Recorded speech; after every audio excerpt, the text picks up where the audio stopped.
Hello, everybody. Welcome back to the Crouch Chair Podcast. Today is going to be a review of the bowl games this year. Obviously, all the bowl games have officially been completed, with the national championship to come up a week from now on Monday night on ESPN. Still don't want to think about that, but we'll have to get to that eventually. Of where I'll have to discuss what happened in that game. Of course, what also happened last night, I'll have to discuss that as well. We'll do that at the end of this video. I already talked about that a little bit on the basketball video, which, if you have not seen that, go ahead and watch that now. Now, I will say the same thing as I did in the previous video on the basketball one. It has been a while since we've been on the channel here, and obviously, holidays were very busy, and I hope you guys enjoyed all of your holidays. You had a good Christmas, good start to the new year here for New Year's of 2023 is up and running. 2022 is no more. So I hope you guys are off to a good start this year, unlike some others. And unlike some specific what I'm going to talk about later, all the people who did not necessarily come off of the winning end of some of these games. But we'll start with the bowl games on the 16th, with the first one. Now, it lists all the top 25 games first in all these, so whatever game has a ranked team in it is going to be on the top, which is actually fine because those are normally the good games anyway. So on Friday we had the very first ranked matchup of two ranked teams actually going up against each other, with UTSA and Troy in the Duluth Trading Cure Bowl. This is supposed to be a highly anticipated game. Everybody thought this would be a very good game, and well, it really just was bad. It was just kind of plain bad, as you can see by the scoring in the quarters, as it was 2-0 in the first quarter. UTSA hit a two-run homer. And it ended 18-12. So this was just really not a good game at all. But it ended up with Troy getting the win by 6 over the UTSA Roadrunners. Really honest, I mean, competitive game, but overall, this not all that, not a game that many would probably want to see.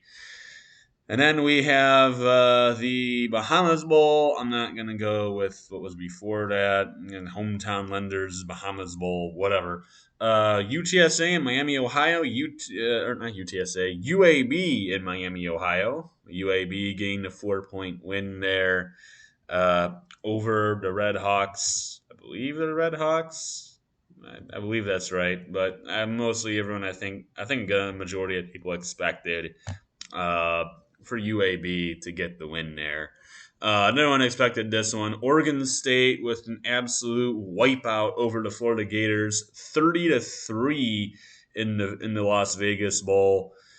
I mean, Florida was missing Anthony Richardson, was missing its top running back, and was playing on like a third string quarterback, while Oregon State had pretty much their entire team still around.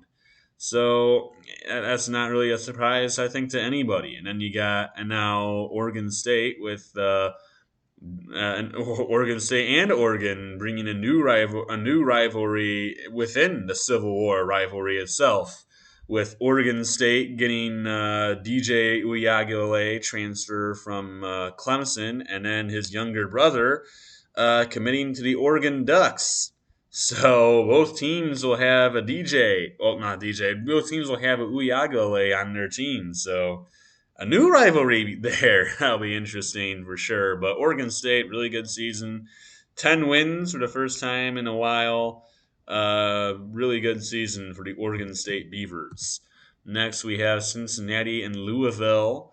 I really expected Cincinnati to put up a bit more of a fight. I really even thought they would win this game. Neither team really had any kind of head coach, but I figured Cincinnati, with no Malik Cunningham for Louisville, I figured Cincinnati would be able to get the win. Instead, Louisville more or less handled them, beating them 24-7 in this one in the Fenway Bowl. First time that actually a bowl game was played in Fenway Park. I believe. I believe it was the first time that they've actually had a bowl game in Fenway Park. It was very interesting because obviously the only time you really see somebody playing on a baseball field is Yankee Stadium and the Pinstripe Bowl. But now Fenway Park has its own bowl game, and the Holiday Bowl had to be moved to Petco Park so they could play that bowl game, which was also a really good game. We'll get to that one soon, even though the playing field was pretty pathetic. Same with the Fenway Bowl. But Louisville getting the win, and this one was kind of surprising in the LA Bowl with Fresno State and Washington State. I did pick Fresno State. I thought Jake Hayner and the Bulldogs would get it done, but I am kind of surprised that Washington State got dominated as much as they did. I figured it would be a more of a shootout type game with Fresno State coming out on top. Instead, it ended up 29-6. So I obviously, I don't know a whole lot, but Fresno State, very good win for them. They finished with a 10-win season. And then Southern Miss and Rice ended up actually being a halfway decent game, but Southern Miss still beat the 5-7 Rice Owls. I think they're the Owls, beating them 38-24. Surprised that Rice even put up 24, but okay. But Southern Miss finishing the year 7-6. Then you had SMU and BYU. Figured this would be more of a shootout game. It was a very contested and close game, a very competitive game, but it ended up being BYU and getting the win. And not as high of a scoring game as I thought it would be. I picked BYU, but ended up being a 1 point game, as I kind of expected it to be close, but it was a little lower scoring than I expected. 24-23 BYU getting the win over SMU. Then you had Boise State and North Texas, both victims of their conference championship games, with North Texas losing to UTSA and Boise State losing to Fresno State. Boise State would be the winner of this one by 3. They go to 10 wins on the year. Then you had Marshall and UConn. This was obviously a mismatch from the beginning, but UConn at least made it a decent one in the Myrtle Beach Bowl, getting only losing 28-14 against Marshall. And then you had Eastern Michigan and San Jose State in the famous Idaho Potato famous Idaho Potato Bowl. Potato Bowl and get a French fry bath, obviously. Takes place on Boise State's field. And Eastern Michigan actually coming up with the win, winning at 41-27. Nice win for Eastern Michigan and the Eagles, winning it by 14, getting a 9-win season.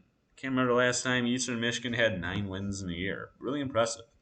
And then Liberty and Toledo. Toledo winning the MAC away from the Ohio Bobcats, who were looking to get a bowl win for the first time in like forever. Or not bowl win, a MAC championship for the first time in like forever. But Toledo getting a 2-point win here over the Liberty Flames, who were without, of course, Hugh Freeze, who was their head coach, now at Auburn. And so Toledo gained a 2-point win, 21-19. Liberty made it close at the end, but could not come up on top with the win. And then you had Western Kentucky and South Alabama. I really thought with South Alabama, Western Kentucky had their quarterback in the transfer portal. That's why I took South Alabama in this game. But then Austin Reed took his name back out and played in this game. And of course, Western Kentucky put up 44 points. Coming up with the win over a very defensive South Alabama team. Nice win for Western Kentucky. Out of the CUSA, they beat the Sunbelt team. Sunbelt had a really good year this year and had a lot of teams, including like South Alabama, who's a 10-2 team, mind you, and still didn't even make the conference championship game. Really good team. And then you had Air Force and Baylor, which I thought would be a decent game. Ended up being more Air Force dominated, with Air Force knocking off the Bears 30-15. I did have Air Force winning this game. But Air Force with a pretty nice win. They get to a 10-win season. They've been probably the best armed force for a while now. Then you had Houston and Louisiana in the Independence Bowl, with Houston taking the win from the Raging Cajuns 23-16, pretty decent game. And then Wake Forest, Missouri in the Gasparilla Bowl, which last year was Florida UCF, which was a really good game considering those two don't like each other. And it's more of a miniature rivalry. And it was also in Florida, so that was also really cool. But this one, Wake Forest and Missouri, ended up being 27-17. Wake Forest with the win, and that might turn out to be Sam Hartman's last game in a Wake Forest uniform, as he is now in the transfer portal. I don't know if he's committed anywhere. Don't think he has. And then you had a Christmas Eve game with Mid Tennessee State and San Diego State in Hawaii, the Hawaii Bowl. And Mid Tennessee State got the win. They knocked off the Aztecs by 2, 25-23. They get to 8 wins on the year. And then in the Quick Lane Bowl, the game between two teams that were well below 500 at one point during the year, with New Mexico State, I think 1-5. Stupid, what was it, fruit fly? Get out of here. And then you had New Mexico State, who at one point was a 1-5 team, and then Bowling Green, who was at one point a 2-4 team. Both teams getting to Ford Field to play the Quick Lane Bowl, with New Mexico State getting the win and getting above 500, taking it 24-19. And you had Tuesday, which a lot of these bowl games really weren't all that intriguing. Georgia Southern with an incomplete embarrassment. Clay Helton, former USC coach, now at Georgia Southern, couldn't beat Buffalo. And Buffalo's bad. I'm sorry. Buffalo's bad. Okay, Buffalo is bad. They could only beat Akron to get into a bowl game by 1 point. You should not be losing to that. But Georgia Southern did, and they lost 23-21 in that game. One of the bigger blowouts in bowl. Well, no, there's a much bigger blowout in the game. There's quite a few actually bigger blowouts. But Memphis against Utah State, one of the blowouts of bowl season. Memphis taking the easy win, 38-10 over Utah State. Figured they'd win. Didn't really think they would blow them out, but Memphis, the easy 38-10 win in the First Responder Bowl. Then the Birmingham Bowl was the shootout, which ECU had way more points than Coastal Carolina, even with Grayson McCall playing this game for Coastal Carolina while being in the transfer portal. Now, of course, he got hurt in this game and then took his name out of the portal, probably because nobody wanted him after he got hurt. So ECU winning this one 53-29 over Coastal Carolina, who also lost its head coach, who I believe went to Liberty. And then Coastal, of course, got NC State's offensive coordinator to be their new head coach. So they lose by 24 to ECU. And then we have Wisconsin, Oklahoma State. This was this was a solid game. Sermensky, actually, Jacob was actually at this game, which ended up being a honestly decent one. It was Wisconsin for a while. They were more or less dominating the game, but Oklahoma State made a late push to try and win it, and just came up short. Wisconsin gained a win on what was another baseball field game. This one was at Chase Field. And Chase Field, home of the Arizona Diamondbacks. But in the guaranteed rate bowl, Wisconsin gained a win 24-17. They have a lot of transfer quarterbacks coming in, and they still have that nasty run game. So I think Wisconsin will be a pretty good team next year. As for Oklahoma State, yeah, I don't know about them, but Wisconsin should be a decent team. Should be a pretty good team next year. Then we go to Wednesday, and oh my, we start with the banger. Oregon and North Carolina, the Holiday Bowl. This one being played at Petco Park, of course, with Qualcomm Stadium being torn down. And I guess they don't want to play at Snapdragon Stadium. So they go to Petco Park to now play the Holiday Bowl. The playing conditions on the field weren't great, but this was an outstanding game. Both of these teams going back and forth. Oregon getting had to drive down the field. They were down by 6. Had to get a late touchdown. And then there was drama with the extra point when the kicker had to doink it off the post just to get the PAT in. But man, did it go? It went in. It might have hit the post, but it went in. And Oregon getting the 28-27 win over North Carolina. What a wild game. Kind of expected even more points than this. But what a game. Very, very, very good game. One of the better games of Holiday Bowl season. Of this Holiday Bowl, not Holiday Bowl season, of this bowl season. Really, really good game. But Oregon getting a very close win and a really fun one, 28-27, a good win for the Oregon Ducks, getting them to another 10-win season. Then you had UCF and Duke. Duke is not a team that really ever sees any success at all. But, well, here they are, the basketball team with a 30-13 win over UCF. More or less were dominating this game. Pretty much all the way through. UCF just did not play a great game, and Duke pretty much dominated them. Gained 9 wins. Something that Duke never really does is have a good year for football, but here they are. 9-4 for the Duke Blue Devils. UCF dropping to 9-5. A decent year for the Golden Knights, but still a disappointing one for Gus Malzahn and all of UCF. And here's another wild one. Kansas and Arkansas. Arkansas was down, or not Arkansas. Kansas was down in this game by 25 at one point. They were down 25 at one point in this game to Arkansas and came all the way back to tie it in the fourth quarter to send it to overtime. That alone was crazy. But then there was overtime.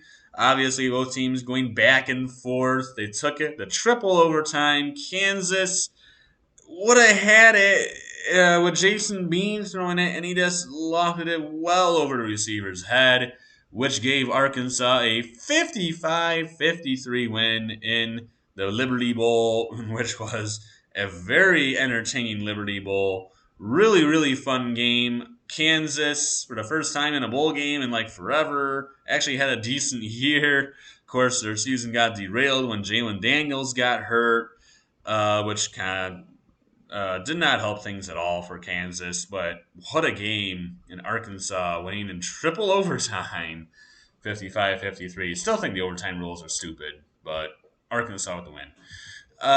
Then you have Texas Tech and Ole Miss. Wow, what a horrible season for Ole Miss at the end. You look at Ole Miss. They started the year 7-0, mind you. They started the year 7-0. Yes, they had a 7-0 start to the season, and now they're 8-5. That tells you how miserable of an end to the year they had. Because then they lost to LSU, then they beat somebody to go up to 7-1, or go up to 8-1, and then lost their next 4. So really, really tough end to the season for the Rebels and Lane Kiffin, who were starting off the year so well. Now all of a sudden have completely fall off a cliff at the end. Also a bad end to the season, and then also a bad game in the bowl game in the Texas Bowl, losing to Texas Tech 42-25. Not really a good showing at all from Ole Miss. Then we have Thursday, and here was one of the bowl games a lot of people were excited about, which was Texas and Washington, the Alamo Bowl in the Alamo Dome. Washington, Texas, two good offenses, two honestly good teams. Washington with a really good season with Kalen DeBoer as the head coach. Texas making a turnaround after a disappointing year a year ago with this year with Quinn Ewers as the quarterback, and Texas just came up a little short. Washington gained a very good win for his program and for their head coach, who's trying to build something over in Seattle. With Washington gain a really nice win, 27-20 in the Alamo Bowl over Texas, improving them to 11-2. Really good season for the Huskies, and honestly, a pretty good bowl game too. It was a pretty good contest throughout. And then you have the Cheez It Bowl, where a lot of people expected this to be a blowout because Oklahoma had a very meh season at 6-6. Just wasn't really that good overall. And Florida State had been on a tear to end the year. They were ranked 13th, 9-3, and Oklahoma put up a fight. Oklahoma did not give up. They had the lead at halftime. Florida State, Oklahoma kind of went back and forth, getting scores, and Florida State ended up coming up on top. Late field goal put them ahead by 3. They went to get this win, 35-32 over Oklahoma. First losing season for Oklahoma in like however many years. It's been a while. I don't remember what it was. It was 19, obviously something. But first losing season for Oklahoma in a very long time. And Florida State with a 10-win season for the first time in a few years because they've had some rough seasons in there. But Florida State looking so much better. And I believe they will still have Jordan Travis come next season. So that'll be nice for the Seminoles. And then in what was the first game of that day, which was Syracuse and Minnesota, the Golden Gophers would come up with the win to cap off a 9-4 season for Minnesota. They win 28-20 over the Syracuse Orange, who had a really tough end to their season. I mean, they were on top of the world. They were winning a lot of games. I think they actually started the year 7-0 and then lost their last 6, or was it? No, I think they went 6-0. They lost like their next 5. Then they beat Boston College. Now they lost here. So still a really tough end to the year for the Syracuse Orange. Obviously, that one's gonna sting for a while. And then we have Friday with Tennessee and Clemson. Honestly, a lot of people thought Clemson would win this game. Tennessee, not a great defense. Offense is really all they're known for. Offense is really all they have. And then in what was the first game of the New Year's Six games, Tennessee more or less kind of dominated this game. Which, honestly, Tennessee might have won, but man, did Clemson blow so many opportunities in this game between multiple missed field goals and just all kinds of times where they would drive into Tennessee territory and then come up with just nothing. It kind of is similar to, no, not similar to Michigan, because Michigan wasn't even that bad. They just sucked all around. But Clemson, just a lot of missed opportunities, had so many chances to get points, and then just never came up with anything. And ended up losing this one 31-14, a big win for Tennessee with, believe it or not, Joe Milton as the starting quarterback. Yes, for us Michigan fans who remember Joe Milton, he is now Tennessee's starter because Hendon Hooker, who had an incredible season this year, A, got hurt, and now B is going to be graduating, so here comes Joe Milton as a starting quarterback. I don't know how this guy actually is playing well because he couldn't hit the broadside of a barn when he was at Michigan. Now all of a sudden on occasion he still overthrows people like he did at Michigan. He still does it, but he doesn't do it nearly as much, which is weird. But Tennessee, a 31-14 win over Clemson, a nice big win for them and the Volunteers. They look to improve on what Josh Heupel is building over in Knoxville. Then you have the Pitt Panthers and the UCLA and 18th ranked and the 18th ranked UCLA Bruins in the Sun Bowl. A really good game here, really wild stuff in this one. UCLA through halfway, I think, through the game or somewhere in the game, Dorian Thompson Robinson did get hurt, which didn't help his offense. But this one came all the way to the end with the Pitt Panthers kicking a late field goal on a miraculous late drive that got them in field goal position. They kick it, they take the lead, and win this one over UCLA, 37-35. What a game that was! Another great one in bowl season. Friday overall was just a really good game for a really good day for bowl games. As here's yet another great bowl game, and Notre Dame and South Carolina in the Gator Bowl. A lot of points in this one. I think actually like the most in like Gator Bowl history or something like that. Or was it offense? I don't know. I think it might have been the most points in Gator Bowl history. But Notre Dame getting a win and shockingly a shootout with South Carolina, 45-38. Now, I sort of expected Notre Dame to get points. Because I don't think South Carolina's defense is that good, but for South Carolina to put up 38 and for Notre Dame to put up 45, that was very surprising to me.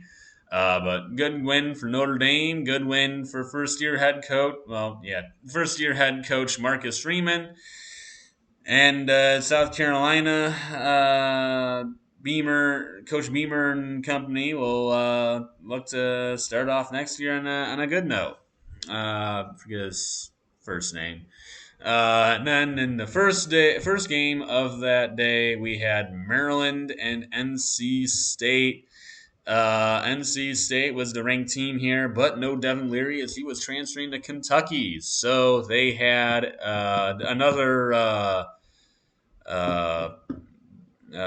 forget his name. Yeah, another Finley. Obviously, a lot of Finleys had played. Like we got Ryan Finley. A lot of Finleys had played at NC State. I forget which Finley this one was. But Maryland coming up with a defensive win over NC State, 16-12. Yes, Mike Loxley got the Mayo pass. It was nasty as I don't like mayo. I would not like to have mayo dumped all over me. That would be absolutely disgusting. But yeah, Mike Loxley got the mayo pass. That's just so nasty. But 16-12, Maryland gets the win. Then we had the Arizona Bowl. Ohio gained overtime win, I guess, over Wyoming. I had no idea that even happened. I thought Wyoming was winning this game. I guess not. But Ohio gained a win over Wyoming, gained a 10-win season, and winning 30-27 over the Wyoming Cowboys. Oh boy. Yes. So now we get to the CFP games. So let's just start with let's start with the one we're already on right now. TCU and Michigan. Really disappointing performance from the Wolverines as they take the loss to TCU, 51-45. What was the highest scoring Fiesta Bowl in Fiesta Bowl history. Also, there were 44 combined points in the third quarter, which was also really weird. But as a Wolverine fan, I could list 6 or 7 different reasons why Michigan lost this game, and every single one of them would be right. I could say the offensive play calling in this game was atrocious. It was. I could say the defensive play calling in this game was atrocious. It was. I could say, we played just poorly. We didn't expect any kind of competition to come from TCU. I'd be right. I could say the refs were bad. I would again be right. as they robbed us of a touchdown, which that should have been 6 points. I also could have said, and then they had the late targeting call they never called because they didn't have the guts to do it. And then I could say, we played a sloppy game. We came in there and did not play our best game. And I would be right. Everything that I could say, I could list so many different reasons why Michigan lost, and all of them would be right. But I'm still going to say there's only one reason why Michigan lost this game, and I hate to say it because I love this guy, and I think he still is a great quarterback, but he played a terrible game and is the reason we lost, and that's J.J. McCarthy. And I mean, I watched him that entire game. Of course, I took off work early just to go and watch this game. I really wish I didn't do that because I did not.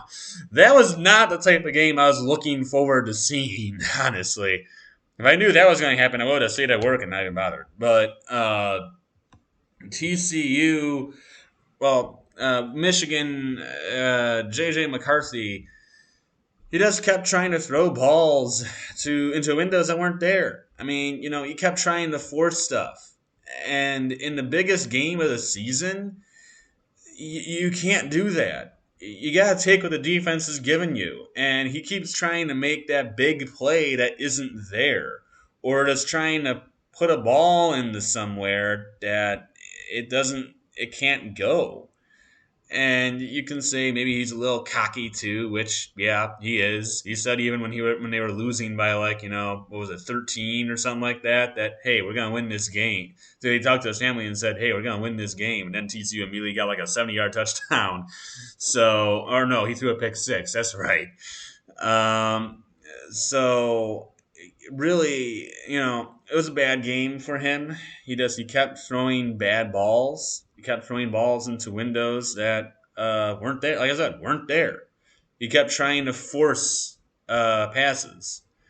And in the biggest game, you can't force passes. In the big game, you have to just take what the defense is allowing you. If the defense is taking away the deep ball, you gotta go short. If the defense is taking away short, and you gotta go long. You gotta adjust to what the defense is giving you. You can't just be stubborn and keep throwing the exact same thing. Keep throwing into window. You can't just throw it right to the defense. You gotta go to someone who's open. He never did that. And he threw two pick sixes because of two really poor passes. And you look at the score, it's 51-45. I mean, that's the difference of the game. And then you want to talk about offensive play calling, which I will be furious if we don't at least demote those guys and get a new offensive coordinator. Because these two, I don't like the. Look at the first play of the game. I mean, we marched right down the field. We had a 54-yard run from Donovan Edwards. And, we went to 4th and goal. And we went for it, which I'm fine with going for it. I would have done the exact same thing. You're gonna against a team like TCU, who's very offensive. You're gonna win it with touchdowns, not field goals. So you go for it, and then you call something that you've never called all season long. They're clearly, and you could even tell on the field, they're not comfortable. They called a timeout just so that they could get that play. And even after that timeout, they still weren't comfortable. They're looking around. They're looking at each other like, what do I do? I've never done this before. You can't do something that you've never called all season long in the biggest game of the year. When you need like a touchdown, when you're looking and you're on 4th and goal and you're trying to convert, you want your best play. A Philly special that you've never run all season is not your best play. And that was bad, that changed the game. Because imagine what would happen if Michigan had scored a touchdown on that play. You go up immediately 7-0. TCU's now, already down. They're already playing from behind. Obviously, they haven't been playing from behind all year. But instead of just being in the lead for the entire game, they're already down in this game, which already gives Michigan an edge on defense, which already gives them a cushion for them to play with. They never had that. And then you look at Jesse Minter as well. Jesse Minter, just blitzing every single play. Every single play, he just kept sending the house, kept sending everybody there, which kept leaving guys on islands or leaving guys wide open or missed assignments. I mean, it was pitiful. But when you keep blitzing everybody and it clearly isn't working, and A, no one's getting there, and B, they're getting huge plays, you gotta change something. Because when your blitz isn't, you got against a team like TCU, if you're going to send a blitz, you have to get there. Because TCU is an offense that is very capable of getting enormous plays. They're a big play offense, and if you don't get there, they're going to kill you.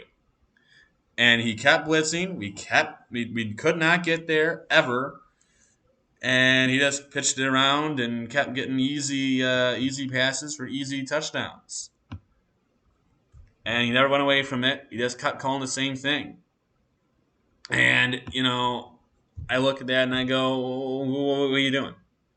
Why you keep going to the? You keep going to the same well over and over, even though it's not working." It drove me insane. And I've never seen Jesse Minter do that all year. He's been very good at making adjustments, and he didn't make any. He just kept doing the same exact thing. And even though they kept getting big plays, he still kept doing it. So, I'm really frustrated because we should have won. This was not TCU is a good team. I'm not going to say they're bad. But we were clearly a better team. And we still lost because we handed it away. Because we kept giving them points. We kept giving them easy plays that never should have been there. And so we take the loss. Because when you don't play your best game against a good team, you're going to lose.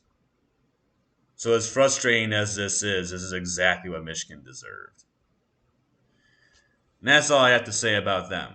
Because every time I start talking about the Wolverines, I get very irritated. So enough of that. This is a little bit better. This made me feel a little bit better by the end of the day, which was Georgia, Ohio State. A lot of people talked about maybe Ohio State getting the upset over the Bulldogs.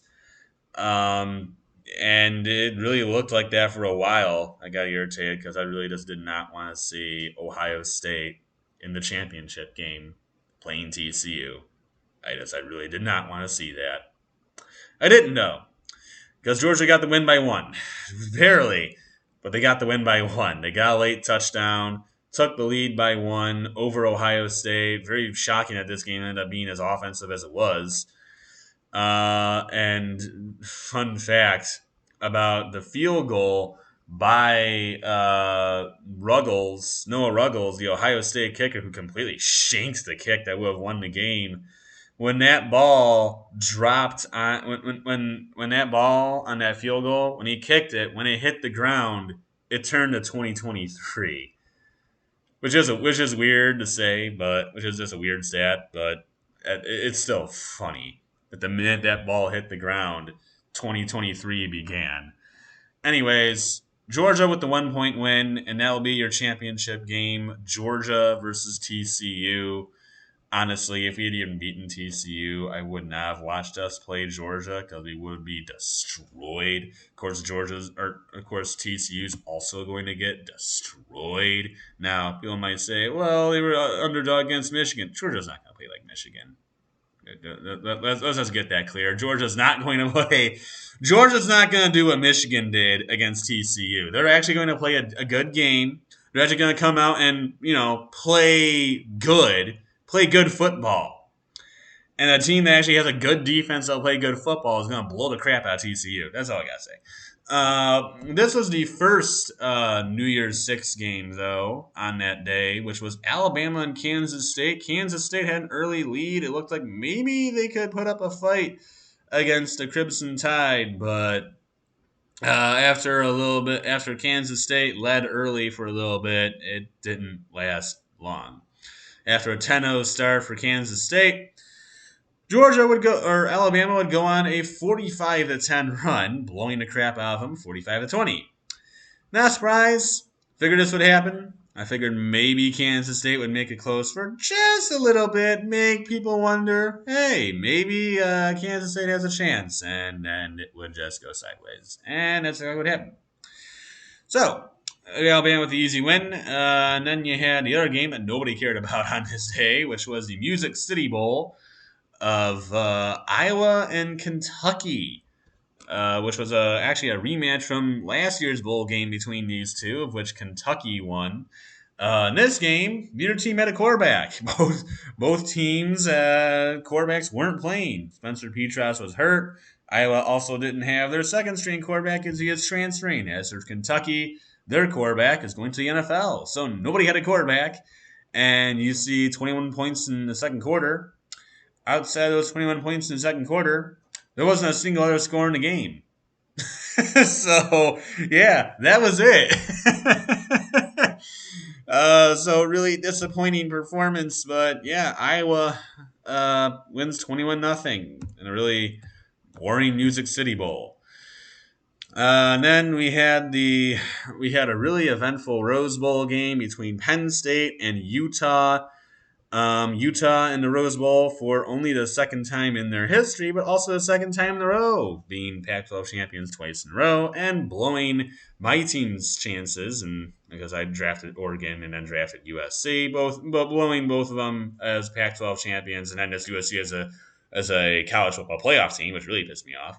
But Penn State played a really good game. Utah, they put up a fight. They played a good game. It was close for a while, but then Cam Rising got hurt, which really pretty much put an end to this one. And Sean Clifford, in what will finally be his final game as a Penn State Nittany Lion. Guy's been there like for 6-7 years. Don't know how, but in what will be Clifford's final game as a Nittany Lion, he will win the Rose Bowl and make Penn State an 11-2 team. Good win for Penn State. They're a solid team. They're going to be they're going to be a dangerous team come next year. And with Michigan heading to Happy Valley next season, I am not overly, let's just say, overly excited for when we have to play that game. But Penn State with a nice 35-21 win over the Utah Utes. Utah denied of a Rose Bowl championship 2 years in a row. Don't know if they'll be in the Rose Bowl again next year, but they've been in it twice in a row. Who knows? Maybe they'll get a third time. And there's only one more year before everything will change for the college football playoff, and the Rose Bowl won't be the Rose Bowl anymore. So Utah's only got one more chance. But 35-21, Penn State with the win. And then there was this absolutely crazy game, the Cotton Bowl between Tulane and USC. I did pick Tulane to get the upset. And that wasn't just because I was pissed that USC lost and had such bad tackling. That USC lost to Utah. But I saw USC's defense against Utah, and I'm like, this team can't make tackles against anybody. I don't care who the heck it is. If they tackle like that, they're not going to beat anybody. And they're going to play a good Tulane team. USC, they don't really have much to play for. They're going to be disappointed. They just lost out on a Pac-12 championship and lost out on a CFP chance. And as for Tulane, they're looking for a program-defining win over what could arguably be the biggest college football program, biggest program in all college football. So a huge game for them. I figured they would come out and play with their and play their hearts out, and they did. And they played so well that they scored 16 points in 4 minutes in the fourth quarter to get this win by 1. Really, really impressive win for Tulane. I would watch for the Tulane head coach to get a new head coaching job. Get a promotion somewhere because he turned a Tulane team that was 2-10 last year to 12-2 this year with a championship. And their only 2 losses, one can't remember who it came against, but the other one comes to a well, they beat Kansas State, mind you, which is the Big 12 champions, and then the other loss for Tulane, I believe, came to UCF, and UCF is a solid team as well. So really impressive win for Tulane. They get a New Year's Six win, which is also enormous for them. They take it over USC by one in a shootout, a huge program win, and just win overall for Tulane over USC. And well, USC fans are just gonna be pissed off. And if Alex Grinch doesn't get fired by the end of the season, I will by the end of the month, I will be shocked. Anyways, LSU and Purdue, the Citrus Bowl. Yeah, that's all I really have to say because you see that score, and yeah, this did not go well for the Boilermakers. And yeah, so they're all going to be watching college basketball now. I hope they weren't watching that night though, because they lost to Rutgers. But yeah, 63-7 win for Purdue. Pretty easy. And then this one was the first one of that day. Of course, this is the last bowl game we'll go over with Mississippi State playing their first actually ever game since the passing of Mike Leach, who I think we all will miss him. What a coach, what a character. Mike Leach, though, passes away after a heart issue of some sort. Don't remember what it was. It was some sort of a heart issue. I can't remember what the heart issue was, but passed away of a heart issue. Illinois had a lead by 10, but Mississippi State came back to win this one. What a game! It was a very good one, very defensive game. But Mississippi State with the 19-10 win, and I'm still calling it the Outback Bowl. I will not call it the Relia Quest Bowl. That just sounds weird. It's the Outback Bowl to me. Outback Bowl sounds so much better than Relia Quest Bowl. But yeah, that was it. And then, of course, national championship, Georgia TCU. I expect Georgia to wipe them off the face of the earth and repeat as national champions. So that is it for me. I hope you guys enjoyed it. Obviously, that'll be it for this episode. Now, we haven't done a lot of NFL videos in a while, and depending on what happens with Damar Hamlin and the situation, obviously, in Cincinnati, which our thoughts and our prayers go to him, the family, the team, the friends, everybody who knows him, and everybody who knows him, thoughts and prayers go to him. We hope he's okay. We hope, we hope everything goes all right there. But we haven't done an NFL video in a while. Might be a while before we do another NFL video. The NFL has said that they're not going to change the Week 18 schedule, but it's going to be weird to see what they do with the Bills and Bengals game since it was held off in the middle due to the injury and just was stopped right there. And so it kind of feels like the whole NFL world has stopped since then. So, yeah, that'll be it for this video, though. I hope you guys enjoyed it. But we'll see you on the next one. Adios, everybody.